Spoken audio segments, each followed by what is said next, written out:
Edgefield County, South Carolina, November 15th, 1839. The moon hangs full over Whitfield Plantation, casting long shadows across the slave quarters where Ruth Althea Green kneels beside a clay bowl filled with river water and ash. Her branded tongue throbs as she whispers to spirits only she can hear. What the Whitfield family doesn't know is that their house slave, the quiet woman who delivers babies and heals the sick, has just made a pact with the dead. Within days, every member of the God-fearing Whitfield family would meet their Maker, but not through prayer.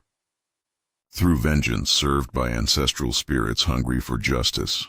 And it all began with a son's blood, a mother's scream, and a silence that would become deadlier than any weapon. Ruth moves through the big house like smoke. Her bare feet make no sound on the polished floors where Reverend Thomas Whitfield preaches about Christian mercy, while his son Jonas sharpens the whip. She carries healing herbs in one hand and ancestral rage in her heart. The spirits whisper warnings in her ear. They tell her about the children who died in these rooms, about the women who screamed behind closed doors, about the men who prayed on Sunday and murdered on Monday. But Ruth Althea Green wasn't always this way. 3 months ago, she was just a quiet root worker who spoke softly to the living and listened carefully to the dead. She delivered babies in the quarters, healed broken bones with swamp medicine, and taught the children which roots could ease pain. Her gift was gentle then, used for healing, for helping, for hope. Her 7-year-old son Isaiah would follow her through the cypress shadows, watching her gather herbs, learning the old ways his grandmother had taught her. Then Jonas Whitfield found Isaiah carving protective symbols into the church door. Protection marks his mother had shown him, carved with a nail to keep evil spirits away from Sunday worship. Jonas called it devil work, called it witchcraft, beat the boy until his small body broke like kindling. Ruth heard her son's final scream from the kitchen where she was preparing the family's evening meal. She dropped the cast iron pot and ran, but she was too late. When Ruth cradled Isaiah's broken body and spoke his name aloud in grief, Margaret Whitfield appeared with a branding iron. "Silence the witch," she hissed, pressing hot metal against Ruth's tongue for daring to mourn too loud, for speaking her son's name with too much pain. The smell of burning flesh mixed with Ruth's muffled screams. That night, as blood and ash filled her mouth, Ruth Althea Green made a promise to the spirits. She would never speak to the living again, only to the dead. Only to those who thirsted for justice. Before we continue, drop a comment telling us where you're watching from and what time it is there. Don't forget to subscribe. The whisper bowl sits in Ruth's trembling hands now, filled with sacred water from the same river where her ancestors were baptized in chains. She sees faces in the dark surface. Her grandmother, who taught her the old ways, her father, who died picking cotton under a merciless sun, her brother, sold south when he was 12, and now Isaiah, her sweet boy who carved protection symbols because he believed love could keep evil away. They're all there waiting, watching, ready to answer her call for justice. Ruth dips her scarred fingers into the water. The spirits rise like mist, their voices joining hers in a whisper that makes the plantation house tremble. She has spent years healing the broken. Now she will break the whole. The Whitfield family sleeps peacefully tonight, dreaming of their Christian righteousness while hellfire builds in their kitchen. They believe their prayers protect them, that their God shields them from consequence. But Ruth Althea Green serves older gods now, gods who remember when this land ran red with innocent blood, gods who are hungry, patient, and ready to feast.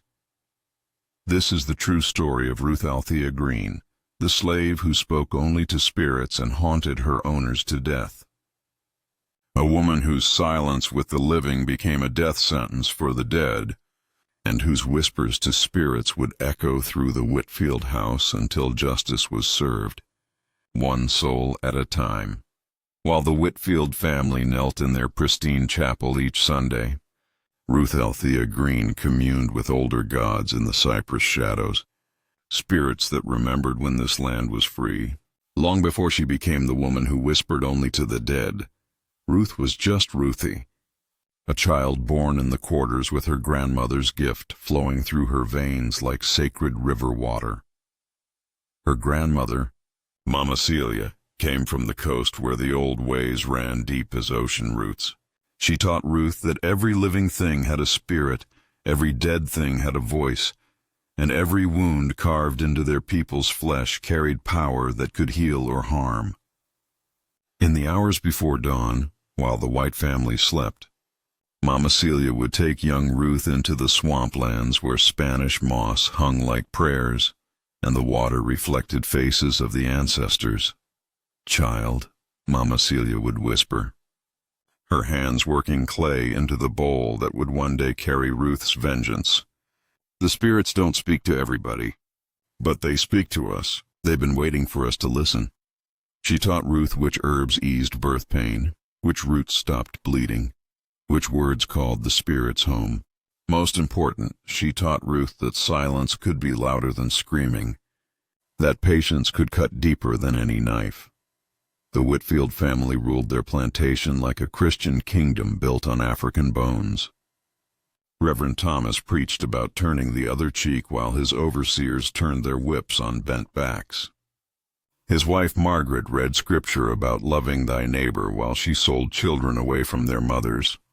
Their son Jonas learned Bible verses about mercy while practicing cruelty on anything smaller than himself. They called it godliness.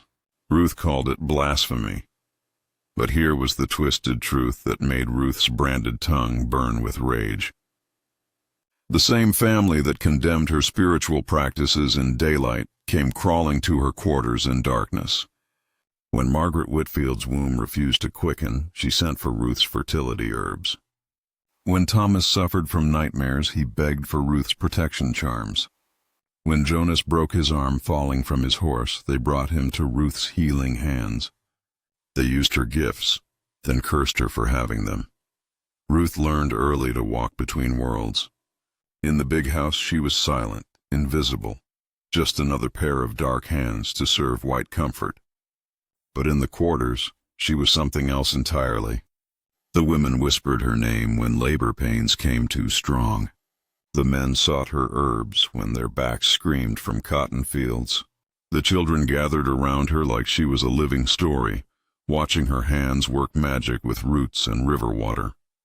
Isaiah grew up believing his mother could fix anything broken. He watched her ease Mrs. Sally's birthing pain with fennel tea, saw her stop old Joe's bleeding with spider webs and prayer.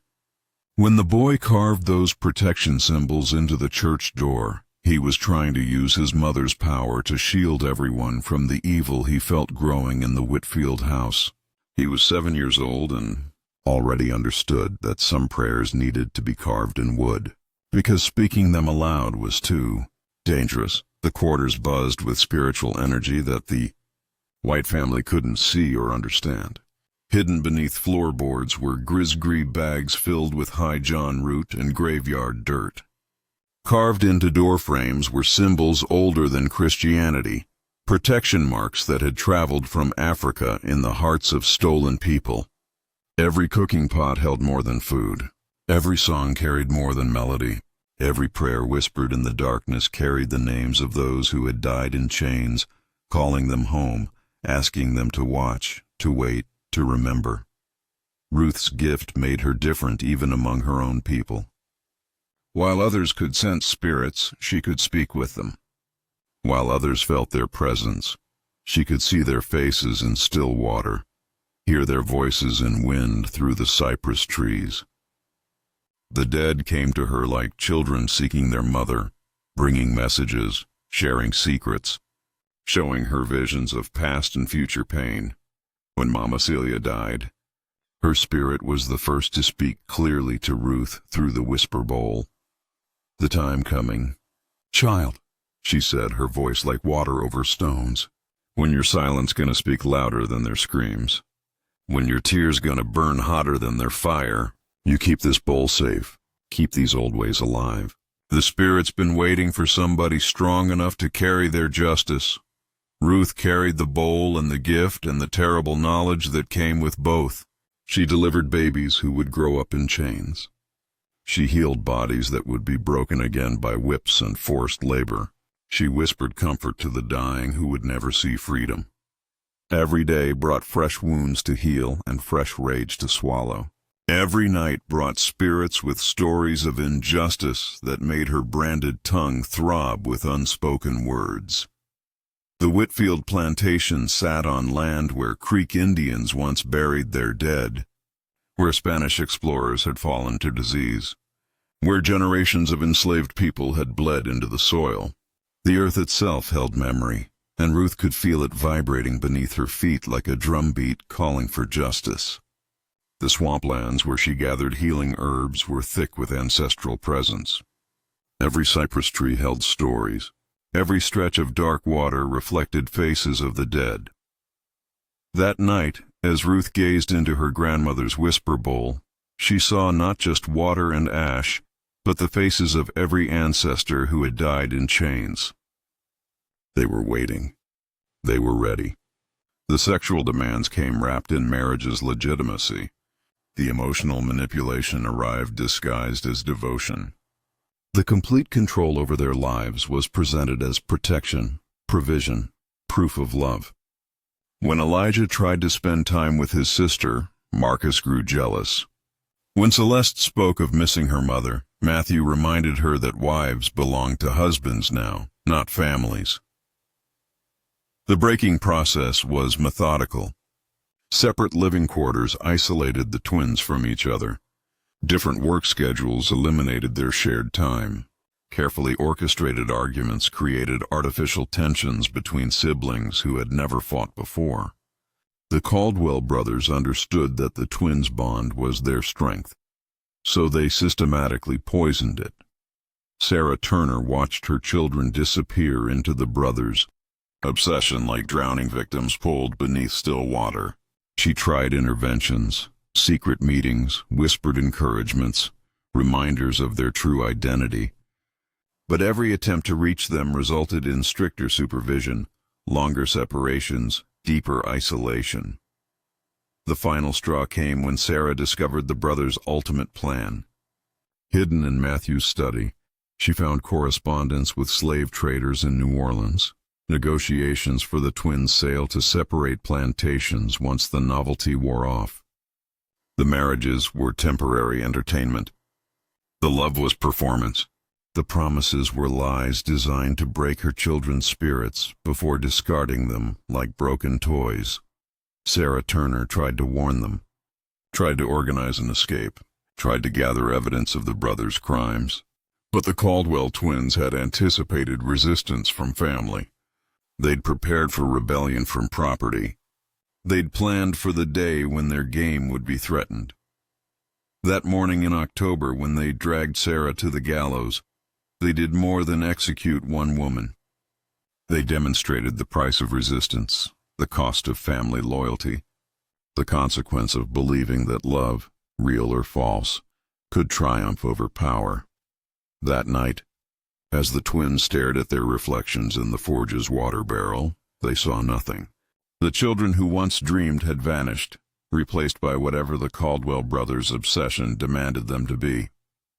The first act of defiance was so small the Caldwell brothers didn't notice. Elijah left one nail unforged in the horseshoe, just enough to cause a stumble. Celeste loosened one thread in their master's finest shirt.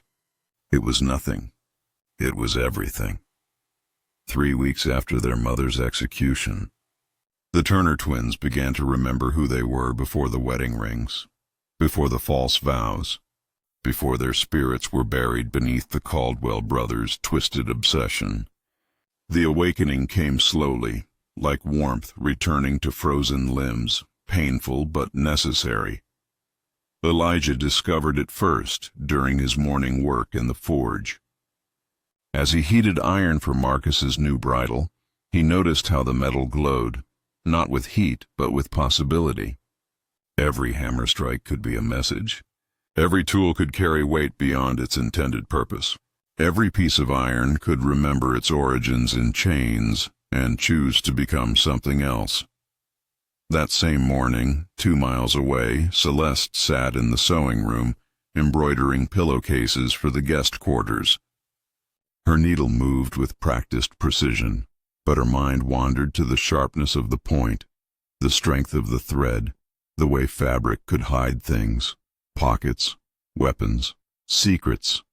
As she worked, she began stitching messages into the patterns, letters too small for Matthew to notice, too subtle for anyone except someone who knew how to look.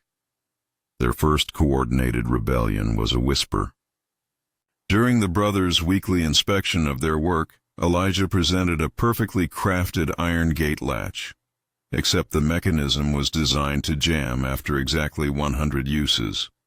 Celeste displayed an exquisite table runner, with threads positioned to unravel completely after the first washing.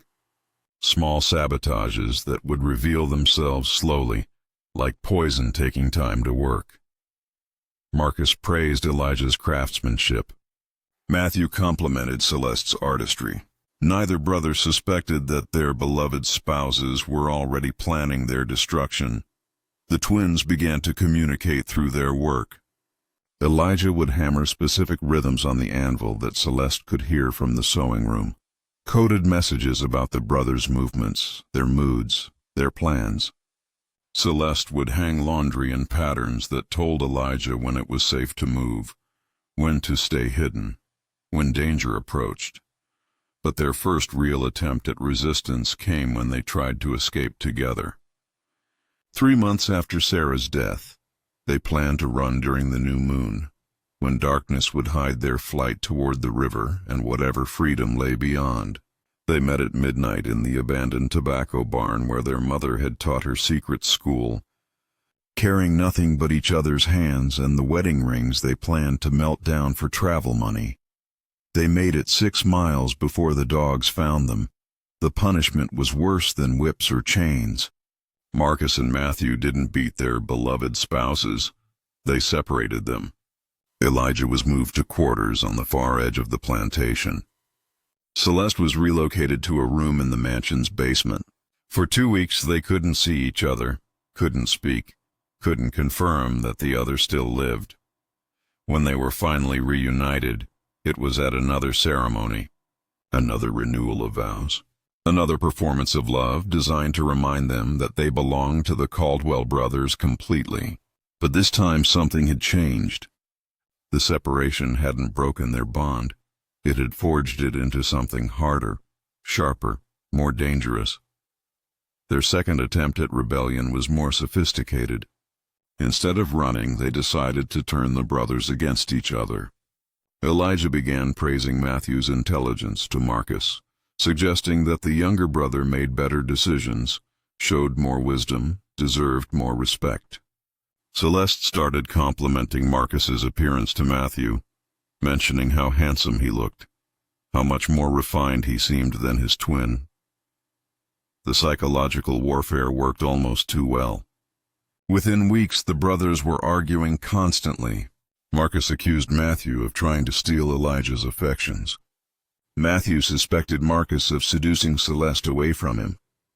Their lifelong partnership cracked under the pressure of jealousy the twins had carefully cultivated.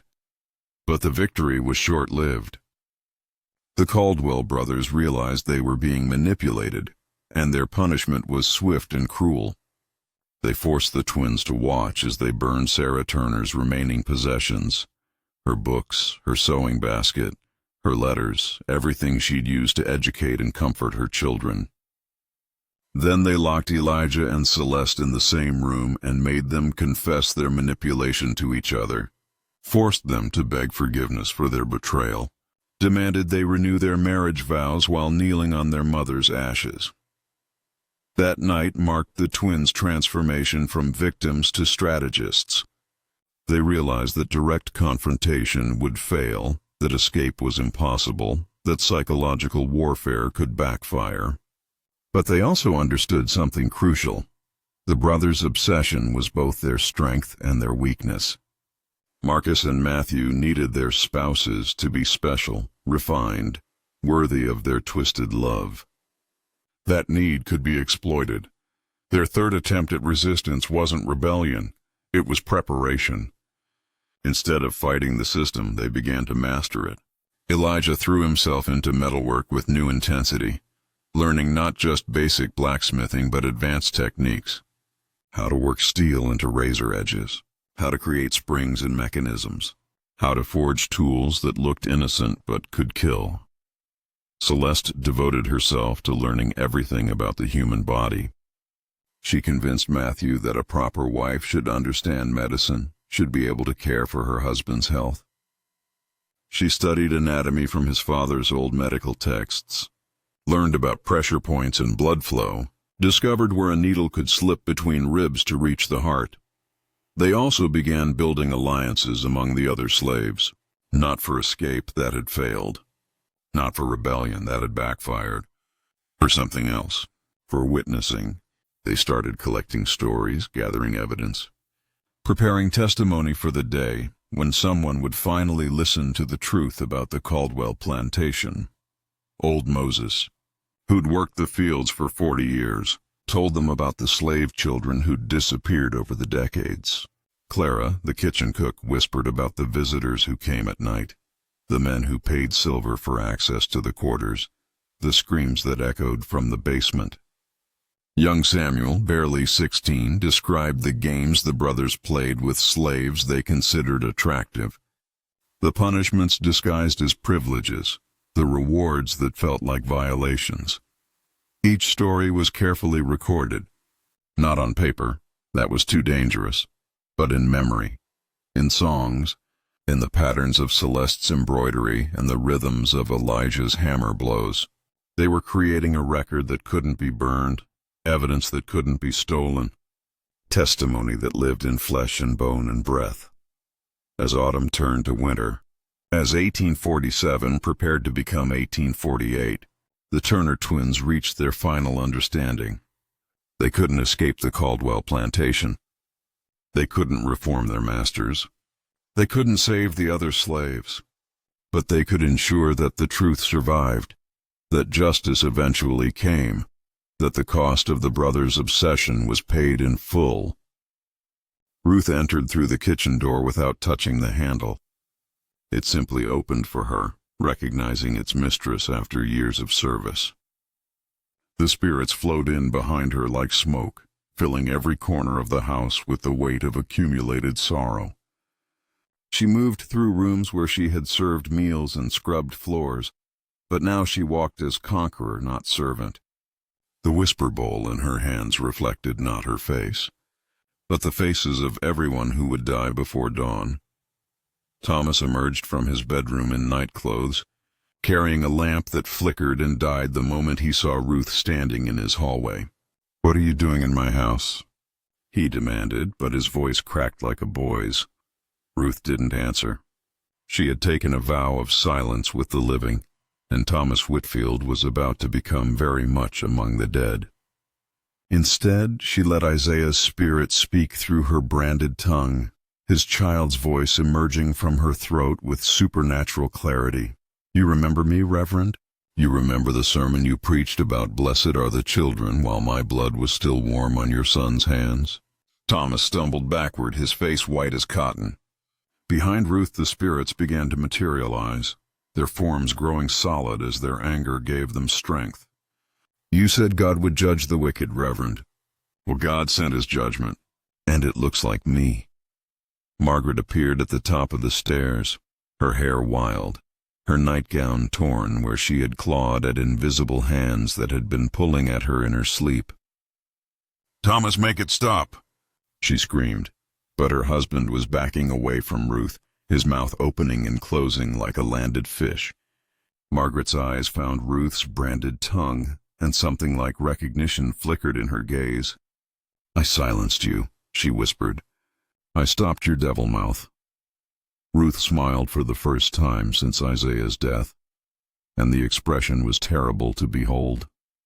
She opened her mouth and let every spirit speak at once, their voices pouring out of her throat in a chorus of accusation and rage. Margaret's own voice joined them, but not by choice. The spirits were using her mouth now, making her confess every cruelty, every child sold, every woman violated, every man worked to death under her watch. She tried to cover her mouth, but spectral hands held her arms, forcing her to speak truths she had spent decades hiding. Jonas came running with his pistol drawn, firing shots at targets that absorbed bullets like mist absorbs rain. "Get away from my family, you witch!" he shouted, but Ruth wasn't interested in him yet. She was watching Thomas collapse to his knees as old Peter's spirit wrapped frozen fingers around the Reverend's throat, squeezing just tight enough to make him understand what suffocation felt like, what Peter had felt dying alone in the fields during that brutal winter.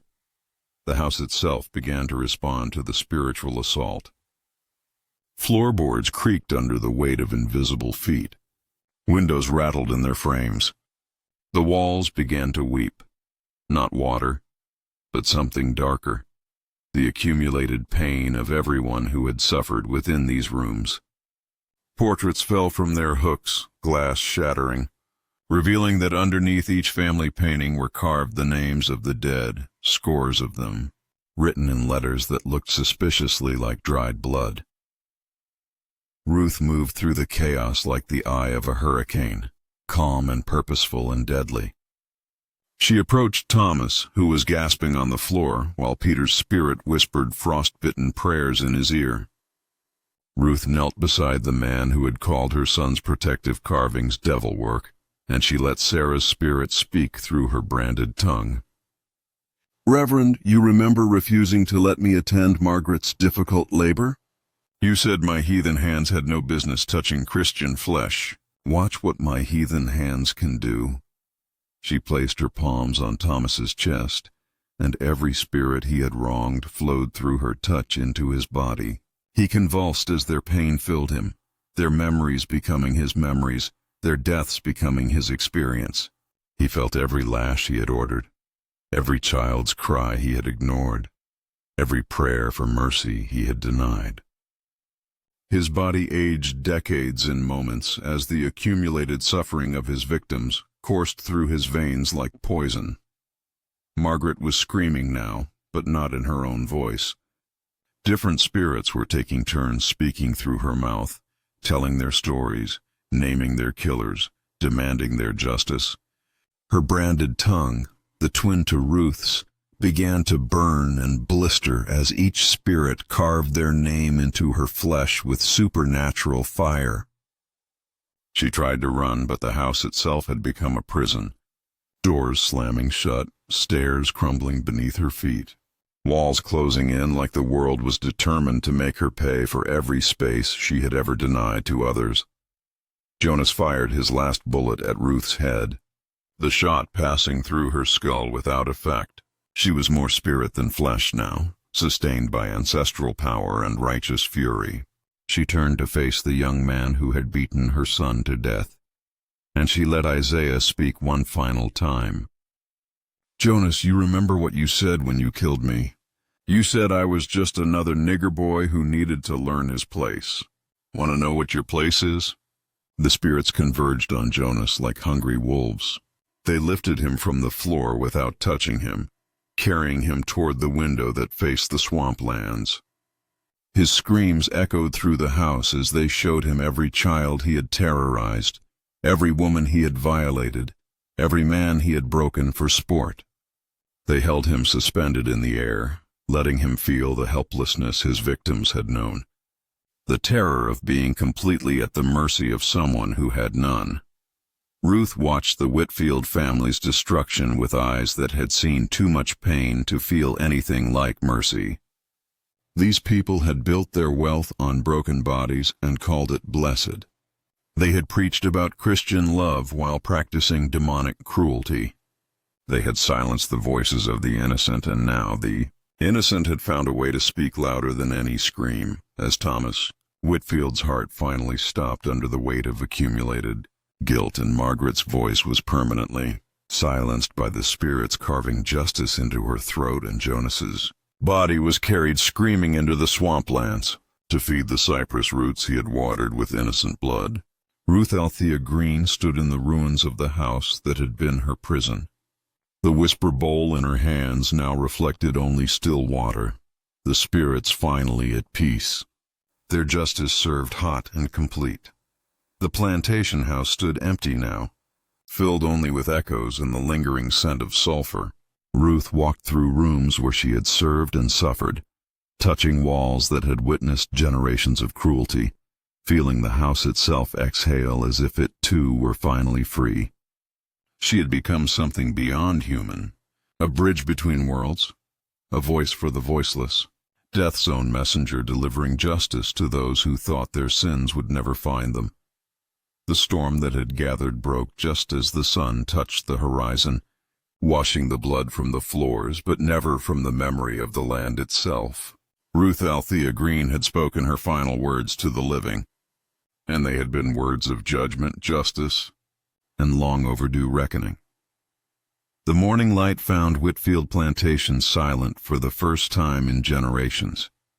Ruth Althea Green stood in the empty chapel, her whisper bowl reflecting not water, but the faces of every spirit now at peace. The air smelled different now, cleaner, as if decades of accumulated pain had finally been burned away by justice served hot and complete. The house itself seemed to exhale, its walls no longer weighted with screams and secrets. Ruth's branded tongue no longer throbbed with pain. The scar had become something else during the night, a mark of power rather than punishment, a seal that had allowed ancestral voices to flow through her and speak truths that needed to be heard. She touched the hardened flesh with gentle fingers, feeling the echo of every spirit that had borrowed her voice to demand justice. They were quiet now, satisfied, their centuries of waiting finally rewarded with the reckoning they had been denied in life. The bodies of the Whitfield family would never be found. Thomas had simply vanished from the parlor floor, taken by old Peter's spirit to experience the cold death that waited in the depths of winter swampland. Margaret's voice had been carved from her throat by the same spirits she had tried to silence, her body dissolving like morning mist as justice consumed her from within. Jonas had been carried screaming into the cypress shadows, his cries swallowed by the same darkness that had hidden the voices of his victims. But their disappearance was only the beginning. Within hours, word began to spread through the network of enslaved communities that connected plantation to plantation like underground rivers. The quiet woman who spoke only to spirits had finally let them speak for her. The healer who had mended broken bones had broken something that couldn't be fixed. Ruth Althea Green had become something more than human, a walking reminder that justice delayed was not justice denied, only justice gathering strength. Other plantation owners felt the change like a cold wind across their fields. Suddenly, the quiet slaves in their big houses seemed to watch them with knowing eyes. The women who cooked their meals stirred pots with too much attention to the heat. The men who tended their horses moved with the careful precision of those who understood exactly how fragile human life could be. Word traveled in whispers and sidelong glances, in songs that carried more than melody, in prayers that held promises sharper than any blade. The stories grew in the telling, as stories do when they carry the weight of hope long deferred. Some said Ruth had called down lightning to burn the Whitfield house to ash. Others claimed she had opened the earth to swallow the family whole. A few whispered that she had simply looked at them with eyes full of ancestral fire, and they had crumbled like leaves touched by flame. The truth mattered less than the message. The spirits were listening. The spirits were waiting, and the spirits had found a voice that could not be silenced. Ruth herself had become something beyond the reach of earthly justice or vengeance. She walked through the abandoned plantation house one final time, her bare feet making no sound on floors where she had once scrubbed blood from wooden boards. In the kitchen where she had prepared countless meals for the family that enslaved her, she found only silence and the lingering scent of herbs that had once carried healing, then justice, then peace. She carried the whisper bowl to the swamplands where her grandmother had first taught her to speak with the dead. The cypress trees stood like ancient witnesses, their roots tangled in soil that held the bones of the innocent and the memory of crimes that had stained the earth for generations. Ruth knelt beside the dark water that had reflected so many faces of the wronged and waiting, and she spoke aloud for the first time since her son's death. "Mama Celia," she whispered, her voice rustier than old iron but clear as church bells. "The work is done. The debt is paid. The spirits can rest now." The water in the bowl began to glow with soft light, and Ruth saw her grandmother's face smiling up at her with pride and love, and the deep satisfaction of justice finally served. Other faces appeared beside Celia's, Isaiah's sweet features among them, all of them peaceful now, free from the rage that had sustained them through centuries of waiting.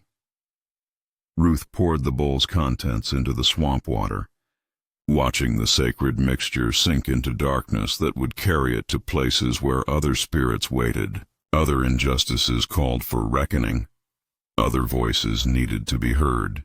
The clay bowl cracked as it emptied, splitting along lines that formed symbols older than Christianity, marks that meant justice and memory, and the promise that some debts would always be collected, no matter how long the wait. She stood and walked deeper into the swamplands, leaving no trail behind her, casting no shadow in the morning light. Some said she dissolved into mist like the spirits she had served. Others claimed she walked south toward communities of escaped slaves who needed a healer with her gifts. A few whispered that she was still out there, moving between plantations where cruelty flourished, her branded tongue carrying the voices of the dead to places where justice had been too long delayed. The truth was simpler and more complex than any of the stories. Ruth Althea Green had become what she had always been meant to be, a bridge between worlds, a voice for the voiceless, a reminder that silence was not submission and patience was not weakness. She had transformed from victim to avenger to something beyond both, a living symbol that some crimes could not be forgiven, only answered with equal force. Years passed. The Whitfield plantation was never rebuilt. The fields grew wild with brambles that seemed to whisper when the wind passed through them. Travelers on the road reported strange sounds from the abandoned house, not screams but something like singing, voices raised in harmonies that sounded like freedom songs mixed with hymns of justice. No one investigated too closely. Some knowledge was too dangerous to pursue. In kitchens across the South, women stirred their pots with wooden spoons passed down from mothers and grandmothers, and they whispered names that should not be forgotten. Ruth Althea Green's story lived in the steam that rose from boiling water, in the heat that turned raw ingredients into sustenance, in the quiet strength of those who fed families while their own hearts starved for justice. She had become a rhythm now, a presence felt rather than seen, a promise that patient hands could serve more than food. Children born in bondage learned her name before they learned to walk, understanding instinctively that some people became more powerful in death than they had ever been in life. They knew that spirits listened when prayers for justice were whispered into clay bowls filled with river water and ash. They understood that silence could be its own form of speech, that patience could sharpen into a blade more cutting than any whip, that love could transform into something harder and more lasting than hate. The old women who remembered Ruth's healing hands taught the young ones that justice took many forms. Sometimes it came through courts and laws and the slow machinery of human government. Sometimes it came through quiet resistance and patient endurance and the gradual wearing away of evil systems. And sometimes it came through the spirits themselves, called home by voices strong enough to bridge the gap between worlds, speaking truth in languages older than oppression. serving justice hot enough to burn away generations of accumulated sin. Ruth Althea Green never spoke to the living again, but her whispers to the spirits echoed through every swampland from South Carolina to Louisiana.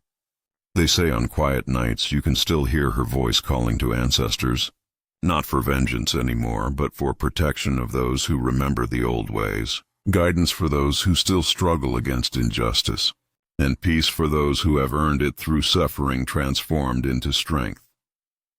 If this story awakens something ancestral in your spirit, share it with those who need to remember that our ancestors' voices never truly die. Subscribe to hear more untold stories of spiritual justice served through supernatural power, and remember that some silences speak louder than any scream.